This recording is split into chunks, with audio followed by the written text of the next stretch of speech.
Minsan ay may magandang quote, when God blesses you financially, do not increase your standard of living, but raise or increase your standard of giving. Habang tumataas ka, manatiling nakatapak ang iyong mga paa sa lupa.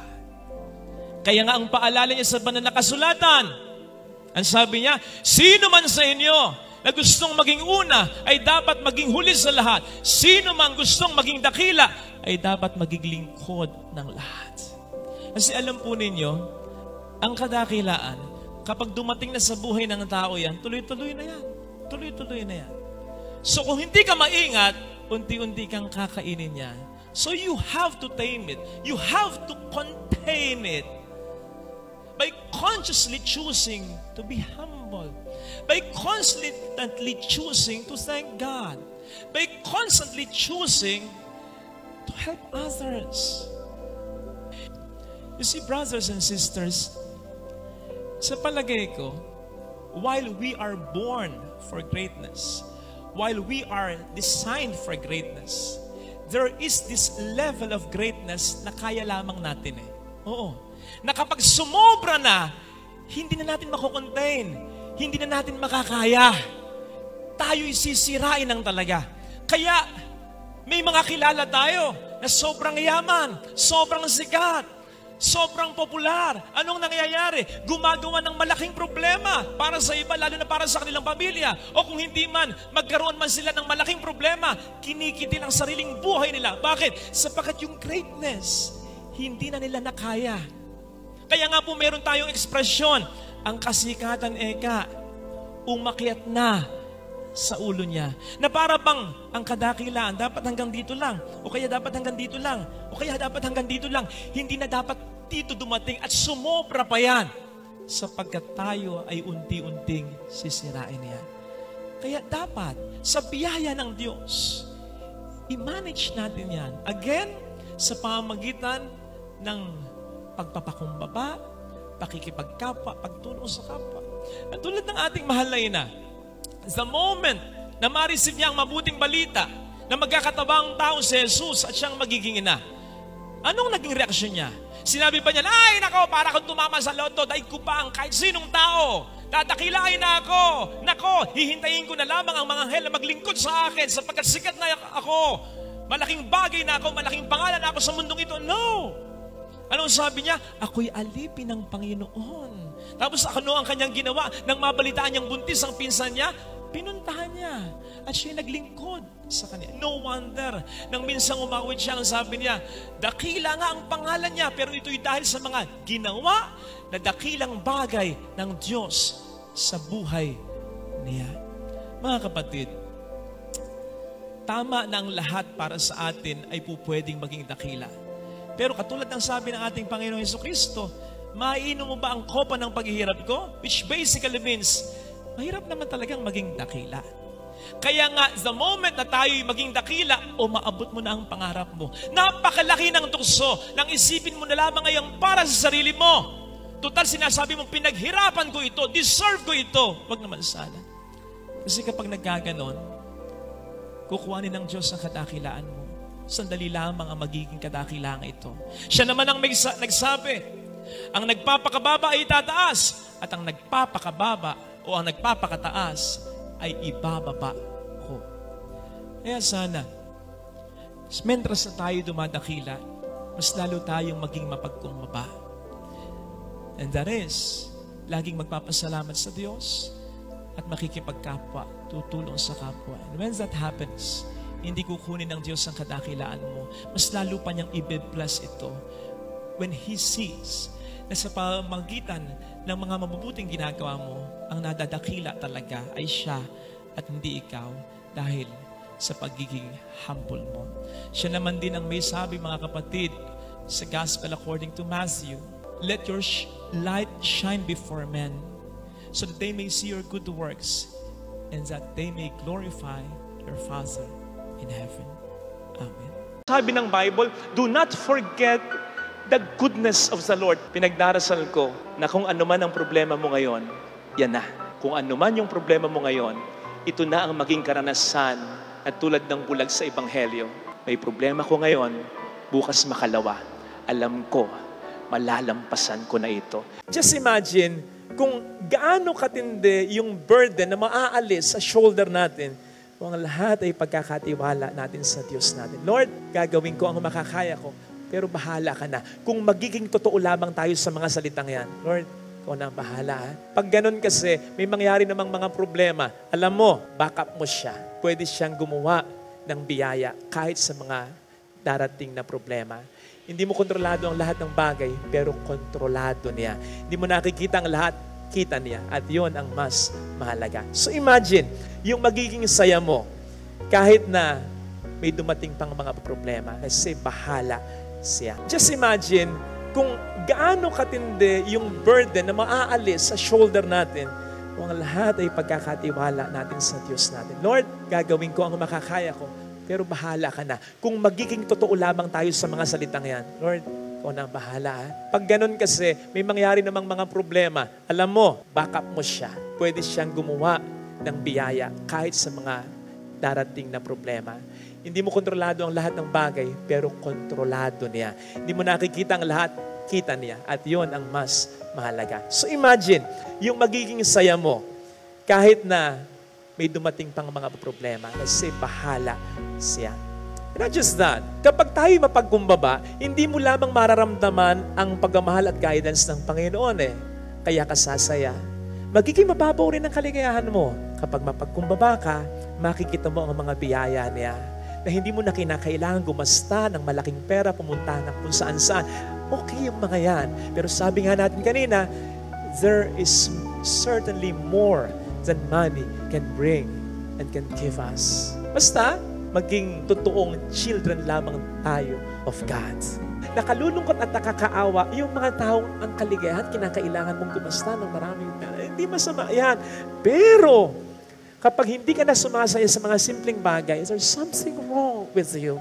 Sapagkat ang Diyos, pinasaya tayo mula noon hanggang ngayon sa pagiging simple lamang niya. Kung hindi natin yun nakikita at hanggang ngayon di natin nakikita ang Panginoon sa banal na ostya, there's something wrong with us. Masyado na tayong mataas. Hindi tayo sasaya ng ganyan. Magiging high maintenance tayo pag ganyan. Magiging malungkot tayo kung ganyan. Kahit pa maranasan natin ang karangayaan, kasikatan, kapangyarihan at kayamanan. Greatness recognizes greatness. Kapatid, maging mapagkumbaba para maisip mo, pwede ka rin palang maging dakila sa mga simpleng mabubuting paggawa. Kapatid, kapag ikay naging mapagkumbaba, makikita mo, may mga tao sa pamilya mo na dadakilain mo. Hindi nyo kinakailangan maging mayaman, maging sikat. Basta't mayroon lang kahit isa na nagsasakripisyo para sa inyo, dakila, great family ang meron kayo. Ito sana ang hilingin nating biyaya sa banal na pagdiriwang na ito. Pagpapatawad ang isa sa mga turo ni Kristo na madalas niyang sinasabi sa mga tao. Sapagkat kung tayo daw ay nagpapatawad, patatawarin din niya tayo. Pero kapag hindi tayo nagpatawad, hindi rin niya tayo patatawarin. Sabi po ng ilang psychologist, yung anger daw is just a secondary emotion. Ang ibig sabihin nun, kapag tayo nasaktan, yun yung una nating nararamdaman. Tayo ay nasaktan. Tayo ay na-hurt. There is pain. Yung anger daw is just a secondary emotion to cover that pain, to cope up with that hurt. So parang defense mechanism. Now, humingi man ng tawad sa atin o hindi, yung taong nag-aasala sa atin, either way, para makakope up lang tayo sa pain at sa hurt, we choose to stay angry. At yun po ang mali. Yun ang mali. Kasi kapag nagkakaganon, mas nananatili yung pain, mas nananatili yung hurt, at ang resulta, anger. Doon na nagiging mali. Walang masama sa magalit Pero yung alagaan mo, susugan mo, panatilihin mo, doon na nagkakasala ang tao. So nasa choice talaga natin Yung pagtatanim ng galit, ito ay activity ng ating isip. Kasi yung masaktan tayo tulad ng ibang sakit o pain, mawawala at mawawala eh. O sino ba dito ang namatayan na ng taong pinakamamahal niya? Napakasakit nun. Pero nawawala din naman at nababawasan paglipas ng panahon. So ganun din yung pain ng ginawa sa ating kasalanan. Mawawala yan. Or at least, kahit pa paano mababawasan o gagaan. Pero kapag we willingly choose na panatilihin at alagaan pa yung pain na yan, again, magre-result to full-blown anger yan. And so the painful truth is, tama, sinaktan tayo ng ibang tao. Pero ang patuloy na sumasakit at nananakit sa ating sarili ay tayo mismo. Sabi nga, the first victim of unforgiveness is not the one needing or asking forgiveness, but we who refuse forgiveness. Kaya po kapag sinasabi ng Panginoon na tayo magpatawad, wag po nating iisipin that He is being inconsiderate on His part. Ang totoo, iniisip ng Panginoon ang ating kapakanan sapagkat ayaw niyang mamatay tayo sa ating sariling lason. And that is true. Kasi ang pagtatanim ng galit ay parang paghahanda, pagtitimpla ng lason na gusto nating ipainom sa kasala sa atin. Pero alam nating mali eh. May takot din naman tayo sa Panginoon eh. So hindi natin ipaiinom. Pero imbis na ating itapon, tayong umiinom. O di ba katangahan yon? Hindi, ikaw na ngayon nasaktan eh. Di ba? Ikaw pa ba ang pipili araw-araw na patuloy kang masaktan? Sabihin mo sa sarili mo, huwag kang tanga. Magpatawad ka. Yung pagtatanim ng galit ay activity ng isip. Yung pag-aalis ng galit, activity rin niya ng isip. So kung nararamdaman mong hindi ka pa handa, basta willingly choose to forgive hanggang sa makapagpatawad ka na ng lubusan. Alisin mo yung galit at wag na wag kang gaganti. Yun ang wag na wag mong gagawin. Sapagkat walang maidadagdag sa iyo, may maibabawas pa ng malaki. Kaya nga diba, madalas ang sinasabi natin sa mga nagawa ng kasalanan na may katuwiran, do not stoop down to their level. Huwag kang bababa sa level nila. Kasi yung nakagawa sa iyo ng kasalanan ng mali, yun talaga ang bumababa ang level. So huwag kang gaganti sapagkat kapag gumanti ka, bumababa ka sa level nila. Huwag kang mag-alala, hindi naman natutulog din ang Diyos. Siya ang gaganti para sa iyo kung kinakailangan gumanti. Yun naman din ang kanyang sinabi. Baka kasi kapag tayo mismo ang gumaganti, sabihin ng Panginoon, ikaw na.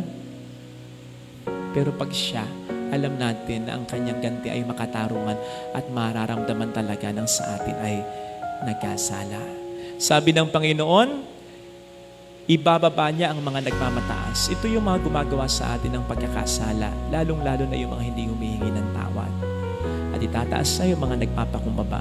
At ito, yung kahit may katuwiran ka, kahit nasa tama ka, hindi ka gaganti, at pipiliin mo pa rin magpatawad. Yes, kung kinakailangan ihabla, kung kinakailangan idemanda mo, ihabla mo. Pero wag mo gawin yung ikaw ay gumanti. Alisin mo yung galit sa puso mo. At kapag nagkaganon, tataas ka sa mata ng iba, lalong-lalo na sa mata ng Panginoon. Kasi mas natutulad ka sa Kanya. Siya naman ang may sabi nun na kapag tayo'y nagpapatawad, tayo mas nagiging tunay na mga anak ng Diyos. Tayo ay mas nakakatulad ng Diyos. At kapag tayo nga po ay nagpapatawad, hindi lamang sa inaalis natin ang galit sa puso natin na siyang pwedeng mas magpahirap pa sa atin, kundi mas mararamdaman natin at mas nagkakaroon tayo ng karapatan na tumawag sa Diyos bilang Ama natin. Sinong anak? Yung talagang mapagmahal na anak, ha? Ang hindi matutuwa kapag nakikita niya ngumingiti ang kanyang ama o ina. Tapos alam niya na siya ang dahilan ng pagngiti, pagtawa nila. Narinig po natin sa ating mabuting balita, ang sinabi ng ama patungkol sa kanyang anak. Ikaw ang minamahal kong anak. Ikaw ay lubos kong kinalulugdan. Indeed, there are many other things that please God. Marami pang ibang mga bagay na kinalulugdan ng Diyos. Pero, ibang lugod ang naibigay ni Jesus sa Diyos. By the way, pag sinabing kinalulugdan kinatutuwaang pagmasdan, ganon kapag ang isang bagay o isang tao ay pleasing, kalugod-lugod. Kasi may magandang pinapakita. Gusto mo lagi siyang nakikita. Gusto mo lagi siyang pinagmamasdan. Pleasing in your eyes. Pleasing si Jesus in God's eyes. Bakit? Ano bang ginawa niya? Partikular ba siya sa itsura niya? No! Hindi nga siya partikular sa tutulugan niya. Ang mga ibon ay may mga nest, ang mga sunggubat ay may mga lungga, pero ang anak ng tayo wala mang lamang mapagpahingahan. Meron ba siyang kayamanan? Hindi. Hindi nga siya sumisingil sa kanyang mga ginagawang himala at kapapalagan. Meron ba siyang makasariling pangarap sa buhay? Ang pangarap niya ay para sa iba, para sa kapwa. So wala siya ng lahat ng mga means sa standard ng mundo upang maging masaya. Pero masaya siya. Bakit? Kasi nabibigyan niya ng lugod ng saya ang ama. Sinong anak? Yung talagang mapagmahal na anak, ha? Ang hindi matutuwa kapag nakikita niya ngumingiti ang kanyang ama o ina. Tapos alam niya na siya ang dahilan ng pagngiti, pagtawa nila. Ganon si Jesus. Masaya siya kasi nabibigyan niya ng kaligayahan ang ama. Kaya nga ang sabi niya, doing my Father's will is the food that sustains me. Na para bang ang kailangan ko sa buhay ko, mawala ng lahat, wag lang ito. Ang bumubuhay sa akin, ang nagsusustain sa akin, ang nagpapasaya sa akin, ang bumubuo ng araw maging ng buhay ko, ay ang gawin ang kalooban ng tatay ng ama ko. Ikonekta natin nung mamatay siya. O di ba noon sabi niya, it is accomplished. It is finished. Ano yung accomplished? Ano yung finished? Nagawa ko punto por punto kung ano ang kalooban ng ama ko. Kaya sa kabila ng mga nangyayari ngayon, sa kabila ng ako'y nakapako sa krus, sa kabila ng pinagmumuran niyo ko, inaalipusta niyo ko, sa kabila ng mga mabubuting ginawa ko sa inyo, sa kabila ng mamamatay ako bilang naging totoong tao, masaya ako. Kasi nabigyan ko ng kaluguran, ng kasiyahan ang tatay ko. Simple lang ang ginawa niya. At ganun din ang dapat na gawin natin. Ilan kaya sa atin ang nabubuhay ngayon at mabubuhay pa hanggang sa mamatay ang hindi makararamdam ng tunay na saya. Sapagkat ang permis nating binibigyan ng kaligayahan, so ito rin ang nagdidikta sa ating paraan ng pagkakamit ng kaligayahan. Ang permis nating binibigyan ng kaligayahan ay ang ating sarili na nakabatay naman sa kaligayahan ng iba. Di ba't ironic yun? Gusto mong maging masaya pero parang ang kaligayahan hinahanap mo at pinupursu mo ay nakasalalay sa ligaya ng ibang tao. Sige nga, bakit ka nagpapaganda? Bakit ka nagpapagwapo? Yun yung paraan para maging masaya. O hindi nga ba't dahil sa sasabihin ng iba? Bakit ka nagpapayaman? O hindi nga ba't para sa social status na ibibigay sa iyo ng iba?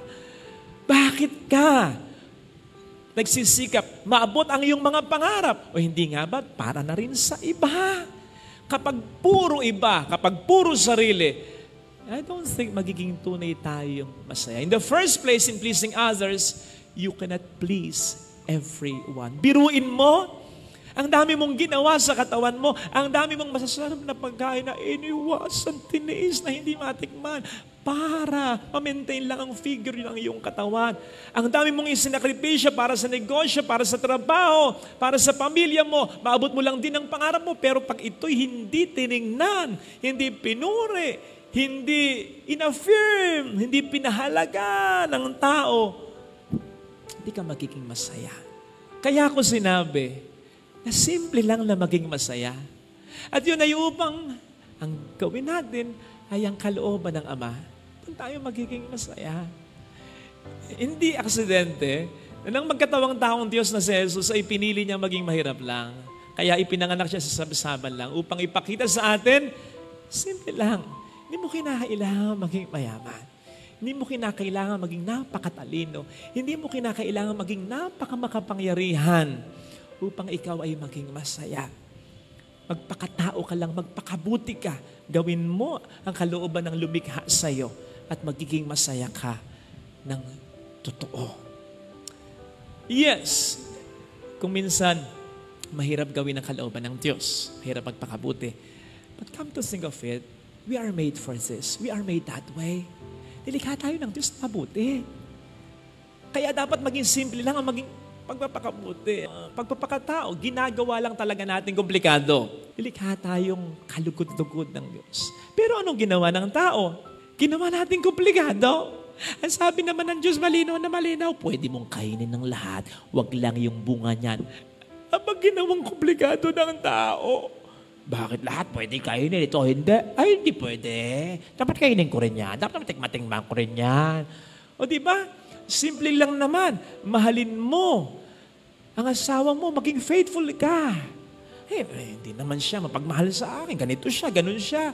Maging marespeto ka, igalang mo ang iyong ama at ina, kapatid mo, huwag mong ituring na iba. Napakasimple niyan. Ang dami-dami nating ginagawang dahilan upang makatungtong tayo sa kasalanan. Ginagawa din naman ng iba. Pwede na yan. Hindi na kasalanan na yan. Kaya sa halip na ma-maintain natin na tayo'y malinis, na tayo ay mabuti, na tayo ay masaya, sinisira, binababoy, at pinarurumi tayo ng pagkakasala. Kapatid, again, simple lang upang tayo maging masaya.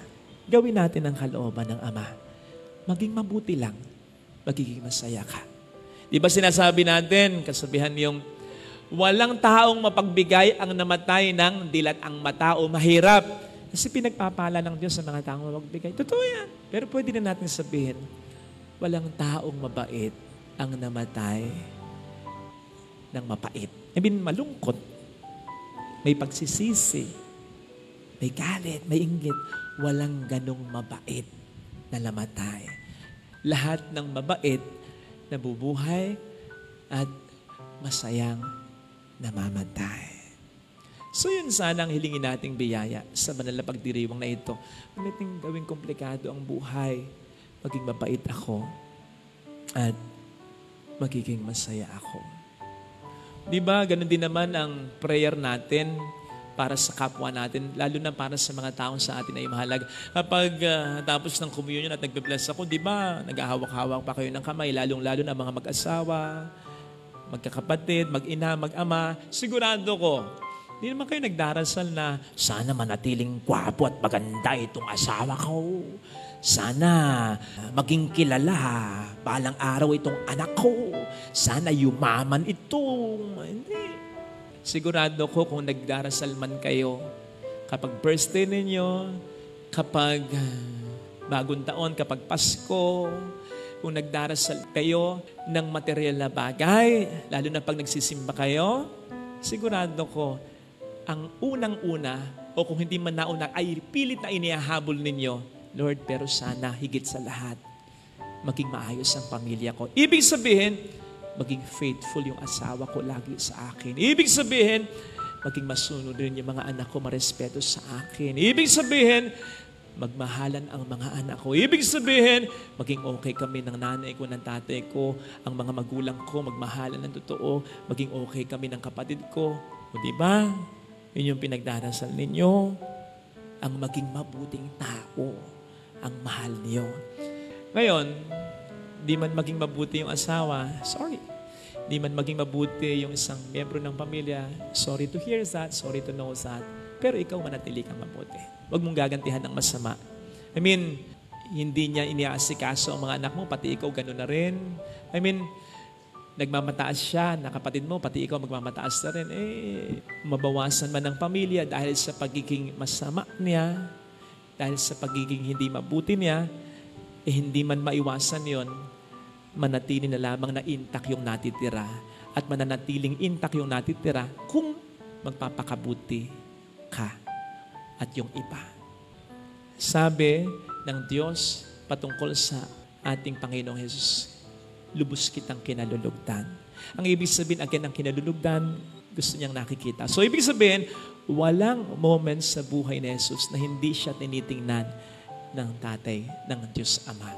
Ganon din ang ginamit para kay Elizabeth at Zacarias, kapwa sila kalugod-lugod sa Diyos. Ganon din ang ginamit na description kay Mama Mary. Siya'y kalugod-lugod sa Diyos. Ibig sabihin, lagi silang tinitingnan ng Diyos. Kasi sa kabila ng mga pangit na nangyayari sa buhay nila, sa kabila ng mga pangit na sinabi tungkol sa kanila o ginawa sa kanila, nanatili silang nagmamahal sa Kanya at sa isa't isa. Kaya naman na-bless sila. Kasi hindi po pwedeng nagpapakabuti ka, merong moments sa buhay mo na hindi ka titigan ng Diyos. Wala. Sa Bible ang sinasabing God turns away His face from the proud men, yung mga taong gumagawa ng kasalanan, yung mga taong mayabang, yun, inaalis niya yung tingin niya. Pero sa taong nagpapakabuting asawa ka, magulang, kapatid, lahat ng nangyayari sa iyo, alam ng Diyos. Kaya hindi pwedeng hindi Kanya tulungan kung kinakailangan mo man ng tulong niya.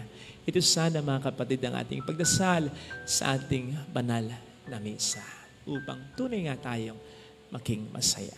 Tandaan po natin ha, kapag tayo ipinagdarasal, ibig sabihin may concern sa atin o baka nga tayo ay higit pa sa concern, minamahal. Kaya po, lalo na sa mga kasama natin sa live stream o kahit yung mga nagsisimba dito, kung minsan hindi naman kayo nagpamisa, tapos narinig mo bigla yung pangalan mo na binasa sa pamisa, hindi naman ikaw yung nagpamisa.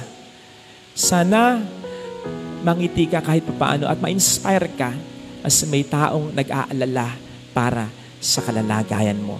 May taong may concern para sa kabutihan mo. Not just that, kapag tayo ay nagdarasal sa Diyos, ibig sabihin, we want the best for this particular person. Kasi whenever we pray for someone, it's like telling God, Lord, you know how much I love this person. Ikaw na po sana ang bahala sa kanya, O Panginoon. Ibigay mo sa kanya yung hindi ko kayang ibigay.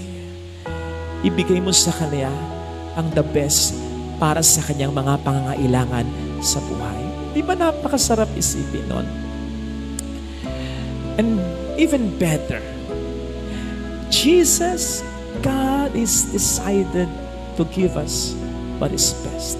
Sa mga asawa, nalaki na ng pagtitiis sa kanyang asawa. Sa magulang, na ang laki na ng pagtitiis sa mga anak niya. Sa anak, na ang laki na ng pagtitiis sa mga magulang niya. Sa magulang, sa asawa, sa anak, sa kapatid, na lagi na lang siyang nag-a-adjust, may napakalaki at lagi na lang siyang nag-a-adjust para sa mga mahal niya. Para sa lahat to, sana makita mo yung sakripisyo nila sa kabila ng ganyan ka. Maawa ka sana kasi may sariling buhay din sila. In most cases, may sarili din silang pamilya. So wag mong naisin na ang lahat ng panahon at mundo sa iyo lang. Isipin mo rin ang kanilang kapakanan. Pagdasal po natin ang mga taong ganito na magising sa katotohanan, sa konteksto ng ating mundo, sa konteksto ng ating bayan, sa konteksto ng ating mga relasyong iniingatan o sinasalba sa pagkasira o pagkawasak ng tuluyan. Magbigay nawa ng parte ang bawat membro, ang bawat tao, sapagkat hindi magkakaroon ng tunay na pagkakaisa kung hindi lahat ay magbibigay ng parte nila.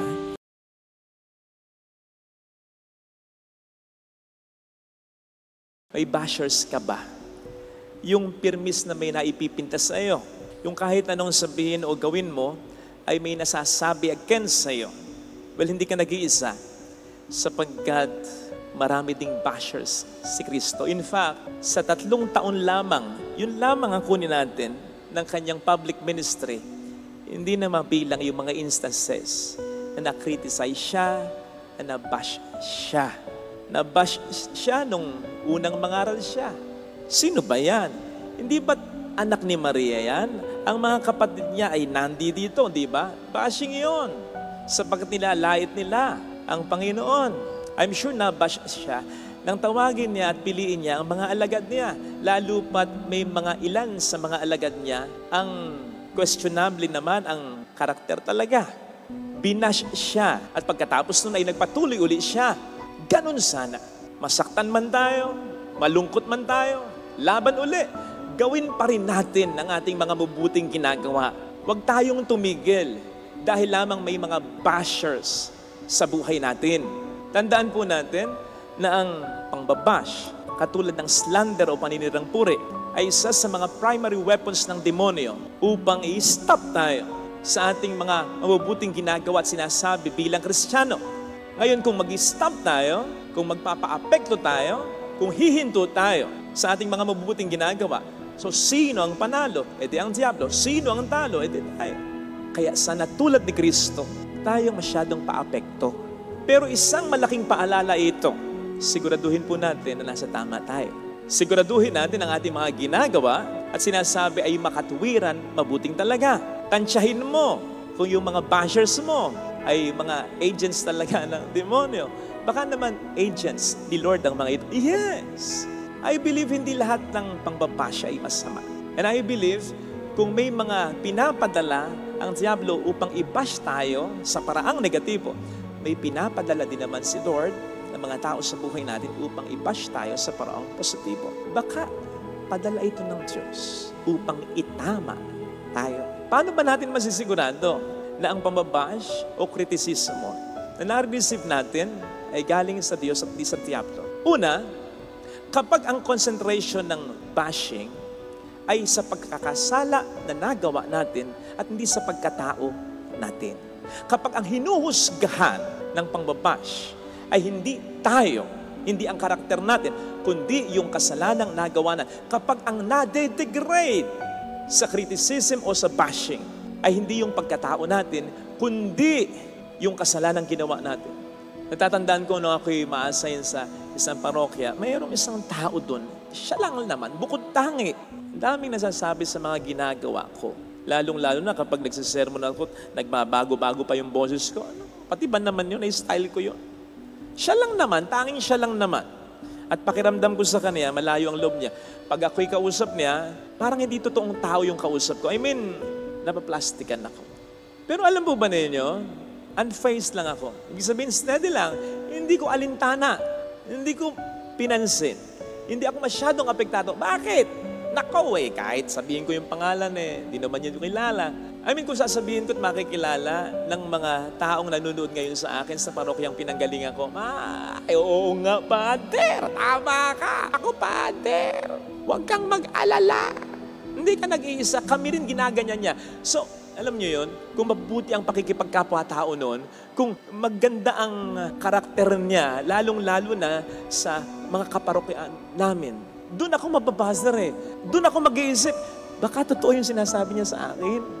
Kahit nag-iisa lamang siya. Kasi mabuting tao naman siya. Kaya naisip ko noon, hindi ko na kinakailangang isipin pa. Mabilis ako nakapag-conclude, hindi, okay lang. Kasi walang moral authority yung nagsasabi.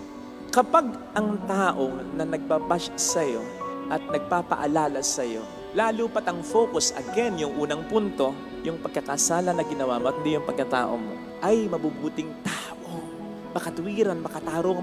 Ay, ibig sabihin, nasa mali kang talaga. Ang problema kasi sa atin pinagpipilitan natin na tama tayo, gayong mali na pala tayo.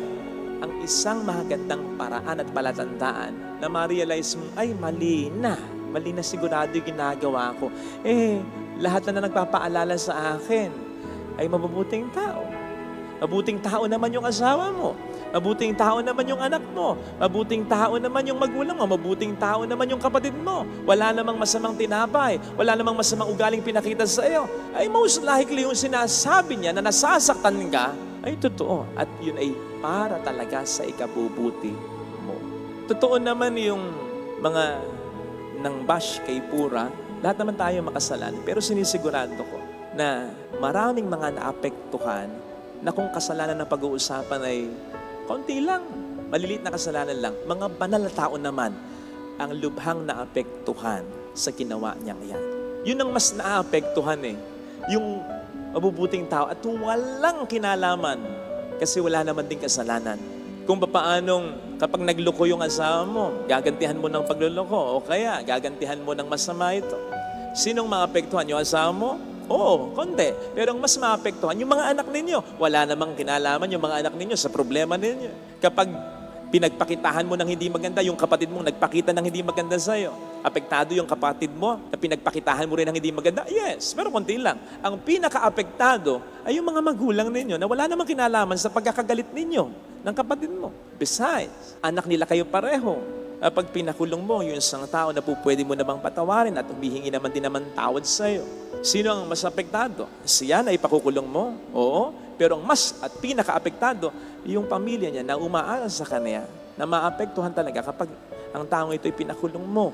Ang pinaka-apektado ay yung wala namang kinalaman. Kaya mas nagiging mabigat ang ating kasalanan kung ito ay ating kinatitigasan o mas pinaninindigan. Mga kapatid, huwag po nating isipin na tayo ang inaapi at binibiktima o nabibiktima kapag tayo nasa mali na.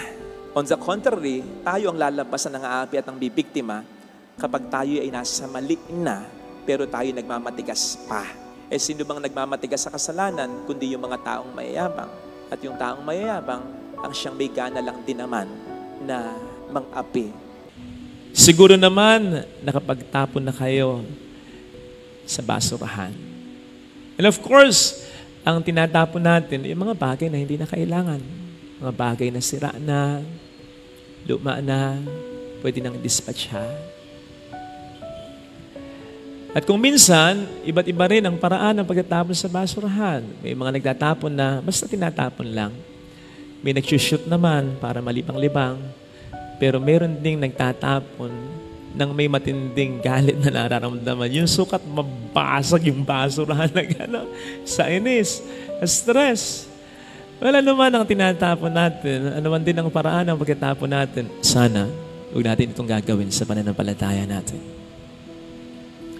Sinabi ko po ito sapagkat narinig natin sa ating unang pagbasa sa sulat sa mga Hebreo, ang isang maliwanag na paalala o warning mula sa mga unang Kristiyano noon hanggang sa mga Kristiyano sa atin ngayon.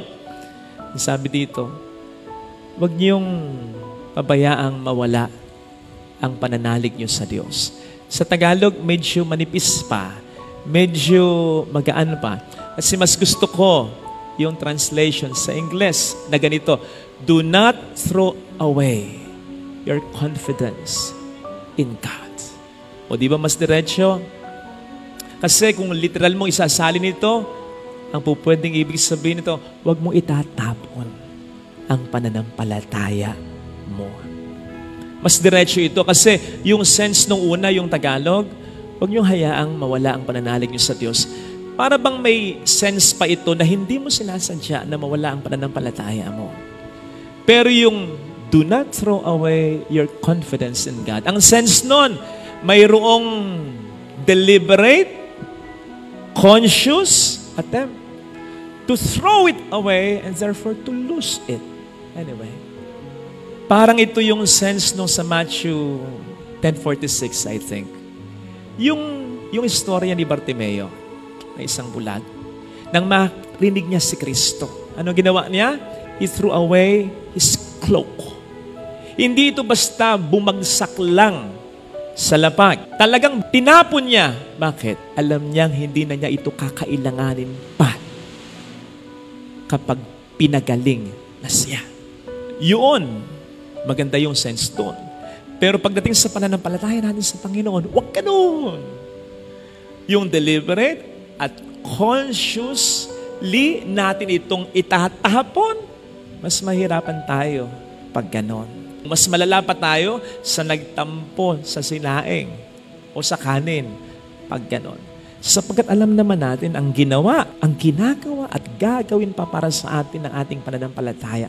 Dahil sa ating pananampalataya, tayo naging tunay na mga anak ng Diyos.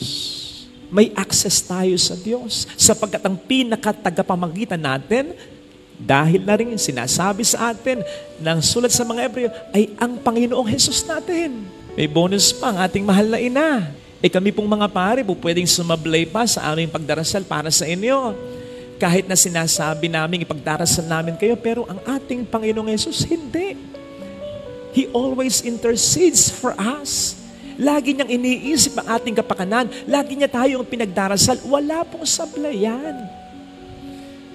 Kaya't ang kanyang awa at biyaya ay available sa atin araw-araw. To top this all, ang buhay na walang hanggan na sa atin ay nakalaan. Wag lang nating tatalikuran ang pananampalatayang yan. Tulad ng sinasabi sa ating unang pagbasa ring napakinggan. Kaya nga, nagsimula yung paalala sa sulat sa mga Hebreo sa mga salitang alalahanin ninyo, remember. Alalahanin ninyo yung mga pagsubok na nalampasan ninyo. Nang pinapakita dito, hindi lang yung effort ng mga unang Kristiyano para malampasan ng mga pagsubok na ito, kundi ang mas pinalulutang dito ng sulat sa mga Hebreo, yung biyaya ng Diyos na ibinigay sa inyo upang malampasan nyo ang lahat ng ito. Alalaong bagay sinasabi sa kanila, huwag niyong kakalimutan yon. Sapagkat kung wala ang Panginoon, hindi nyo malalampasan ang lahat ng iyon. At kung ginabayan kayo ng Panginoon kahapon sa mga pagsubok na yon, gagabayan pa rin kayo ng Panginoon ngayon at sa mga susunod pang panahon sapagkat hindi nagpapago ang Panginoon. Come to think of it, bakit nga ba natin itatapon ang pananampalataya natin? Bakit nga ba natin sasabihin na hindi na natin kinakailangan ang pananampalataya natin, na pwede na natin i-dispatch ang pananampalataya natin? Kung hindi naman tayo stress na stress, lungkot na lungkot, at disappointed na disappointed. Kaya nga, sa maraming mga nangungumpisal, na ang ikinukumpisal ay nang hina po, na wala po ang pananampalataya ko. Lahat yan! Walang hindi umiiyak sa lahat ng yan. Lahat yan umiiyak. Sapagkat ramdam nila ang kanilang panghihinayang, sapagkat alam nila sa puso at isipan nila na nawala ang pananampalataya nila hindi dahil sa Diyos, kundi dahil sa kanila, sapagkat nagpadala sila sa mga negatibong bagay na naranasan nila. Kaya nga, nangungumpisal sapagkat yung pananampalatayang itinapon ay muli nilang hinahanap para makita in as much as alam nila na ito'y kailangan pa rin nila. Siguro naman, na-experience nyo na po yung may naitapon kayo sa basurahan, akala nyo hindi nyo na kinakailangan, pero kailangan nyo pa pala. Ay, nagkukumaw ko yun. Kahit na marumihan ka, kahit na lumuhod ka, isuot mo pa yung ulo mo sa basura, makakita mo lang, lalong-lalo na kung very valuable yan. Sana, ganun din tayo sa ating pananampalataya. Kahit na either intentionally or unintentionally, dahil sa emosyon natin, itinapon natin ang pananampalataya yan. Maging mababang loob tayong aminin sa Panginoon, nagkamali ako, Lord, umabalik ako sa iyo. At gawin natin ang lahat para makita muli ang pananampalatayang yan sa pamamagitan ng pagdarasal. Mas doblehin pa natin, gayon din ang ating pagsisimba, ang ating pagpapakabuti, ang pag-iwas natin sa tukso, at ang pagpapalalim uli ng ating relasyon sa Kanya. Gawin natin yung ginawa sa Lucas 15, nung babaeng nawala yung kanyang isang salaping pilak, sukat baligtarin niya, halughugin niya, ang kasulok-sulukan ng bahay niya upang ito'y kanya lang makita. Kasi alam niya, ito'y kailangan niya. At nung makita na niya, nung ginawa niya, tinawag niya ang kanyang mga kaibigan upang makisaya sa kanya. Ganon din ang gawin mo. Kung naranasan mong nagduwindel o sumadsad ang pananampalataya, o kaya itinapon mo ang pananampalataya mo, tapos nakita mo, nagkamali ka, kailangan mo ito. Hanggang sa matagpuan mo uli ang isang malalim na relasyon sa Panginoon. Sinabi naman niya, if you seek me with all your heart, you will find me. So pag naranasan mo uli yon, sabihin mo sa iba, mga landakan mo, ikwento mo, magkaroon ka ng testimonya. Hindi para makapagyabang sa kanila, kundi para sabihin din sa kanila na pwedeng dumaraan sa pinagdaanan mo o pwedeng daraan sa pinagdaanan mo na ang pananampalataya natin laging nandiyan yan. Hindi mawawala yan. Ano man ang mga matitinding problema ang ating maranasan unless itatapon natin yan. Magpatotoo ka sa kanila na ang Diyos ay laging maaasahan. Wag lang nating itatapon basta-basta ang ating relasyon sa Kanya. Sapagkat yun ay ating pag-iisip. Ang diferensya sa atin, alam niyo kung ano, masyado tayong mainipin. Gusto natin agad makuha natin ang ating hinihiling. Gusto natin trabaho agad, yun ang hiling mo eh. Gusto natin magandang negosyo agad, yun ang hiling mo eh. Gusto natin masolve agad ang problema, yun ang hiling natin eh. Magbago agad yung tao na ipinagdarasal mo, yun ang hiling mo eh. Maging masaya na agad tayo. Nakakalimutan natin maghintay. Nakakalimutan natin na dapat nating mas pairalin ng pananampalataya natin, hindi lang upang makuha ang ating inihiling, kundi upang matupad ang kalooban ng Diyos sa buhay natin.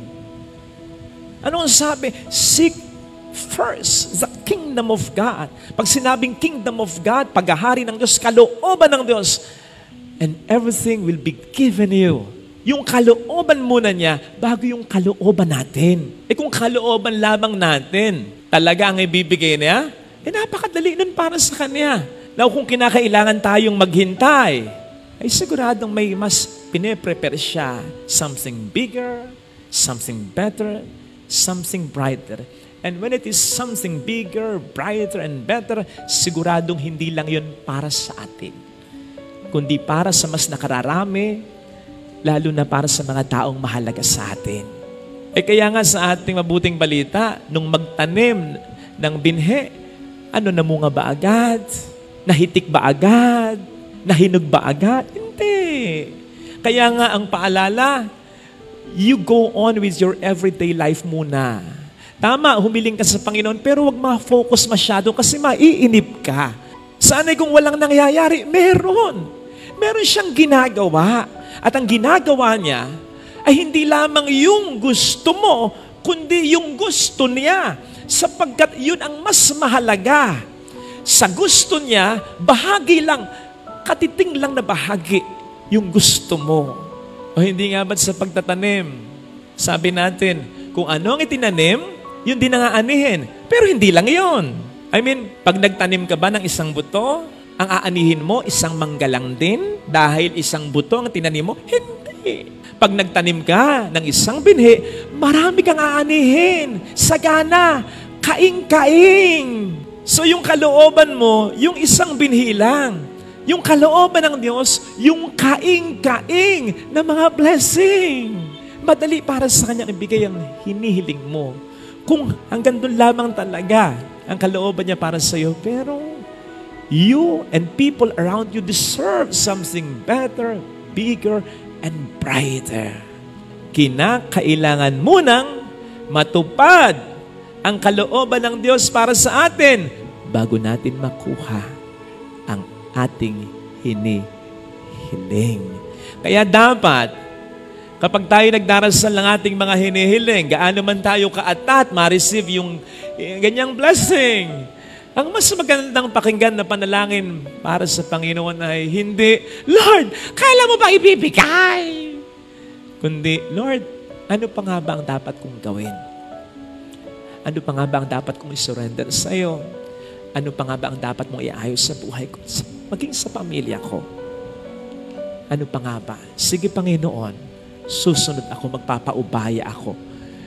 Sa gayon, palagay ko, mas mabibilis ang pagtupad ng Panginoon sa ating hinihiling sapagkat yung pagpapaubaya natin sa Kanya ay bahagi ng mas mahalaga niyang kalooban para sa atin, para sa bawat isa.